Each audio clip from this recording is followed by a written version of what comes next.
Voltando aqui, continuando, que a gente veio falando sobre vozes verbais. Vozes verbais, só para não esquecer, é a relação entre o sujeito e a ação verbal. A relação entre sujeito e ação verbal a gente chama de vozes verbais. Essas vozes verbais são voz ativa, quando o sujeito ele pratica a ação verbal. Voz passiva, quando o sujeito ele recebe, ele sofre essa ação verbal. E voz reflexiva, que é quando o sujeito pratica a ação verbal e recebe e sofre essa ação verbal ao mesmo tempo.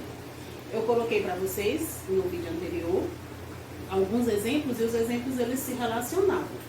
Então agora eu vou mostrar para vocês como é que eu faço essa transformação de uma oração com voz ativa para uma oração com voz passiva. Eu peguei o exemplo aqui da primeira, voz ativa. Pedrinho quebrou a bicicleta. Pedrinho, ele praticou uma ação, ele realizou uma ação, que foi a ação de quebrar a bicicleta. Como é que eu transformo essa oração que está na voz ativa para uma oração com voz passiva? É só eu voltar, inverter as ordens, certo? Só que é só eu voltar, pegar a bicicleta quebrou o Pedrinho, como eu coloquei aqui. Não, né? Eu não posso simplesmente dizer a bicicleta quebrou o Pedrinho. Eu tenho que ver qual é a relação que está sendo feita nessa oração, qual é o sentido que está sendo dado nessa oração.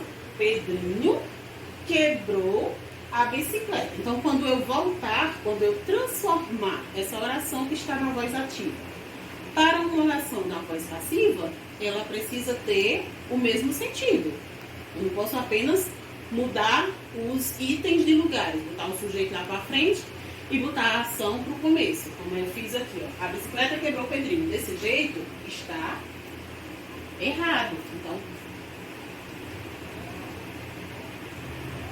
quando chegar uma hora que vocês tiverem que fazer uma atividade que precise transformar voz ativa em voz passiva, ou vice-versa, ou voz passiva em voz ativa, tem que ter esse cuidado para não pegar apenas as palavras e mudar a ordem. Tem que ter o cuidado de manter o mesmo sentido que foi dado à frase anteriormente.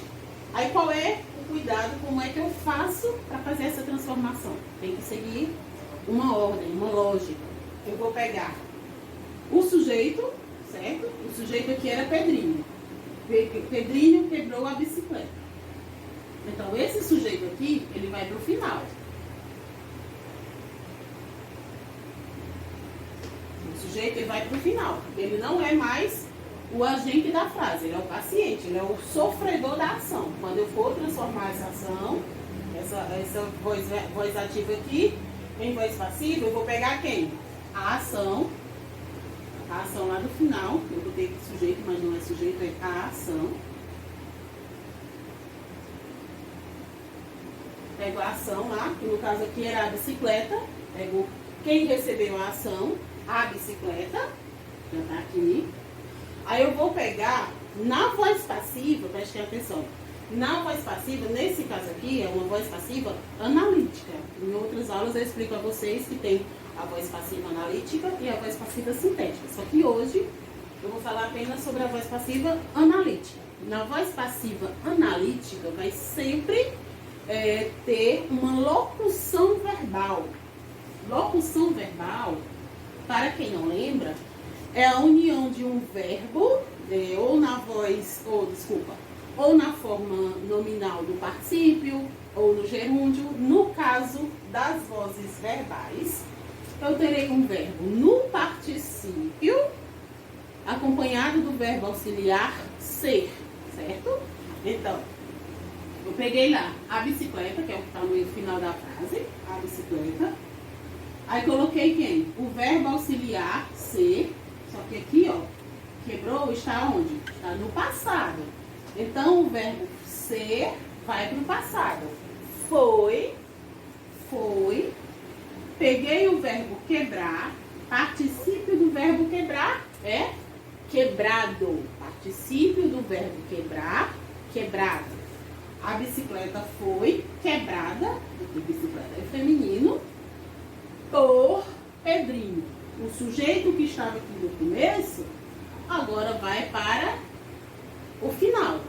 Peguei a ação sofrida, a bicicleta. Peguei quem sofreu a ação, melhor dizendo, a bicicleta. Peguei o verbo ser, usando o tempo verbal da frase principal. Peguei o verbo da primeira frase na voz ativa e passei para o particípio. Coloquei uma preposição e peguei o sujeito que estava aqui e botei no final.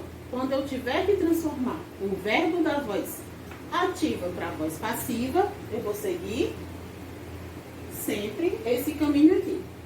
A ação do lado final da frase, da voz ativa, o verbo ser, conjugado corretamente de acordo com o tempo verbal da frase, mais o verbo no particípio, mais a preposição, no caso aqui por, pode ser pelo, e o sujeito. O sujeito que aqui estava no início, agora foi para o final. Ficou como a bicicleta, sujeito, foi quebrada, a bicicleta foi quebrada, ação verbal, por Pedrinho. Isso daqui tem um nomezinho, viu? Isso aqui, esse por Pedrinho, é o agente da passiva. Como assim o agente da passiva? É quem vai agir na história. Na voz ativa, o agente não era Pedrinho, que era o sujeito.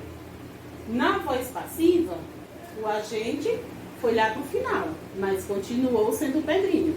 Então, Pedrinho é o agente da passiva. A forma que ficou, quando eu transformo uma voz ativa em uma voz passiva, vai ficar assim. Sujeito, ação verbal, que é uma locução no caso,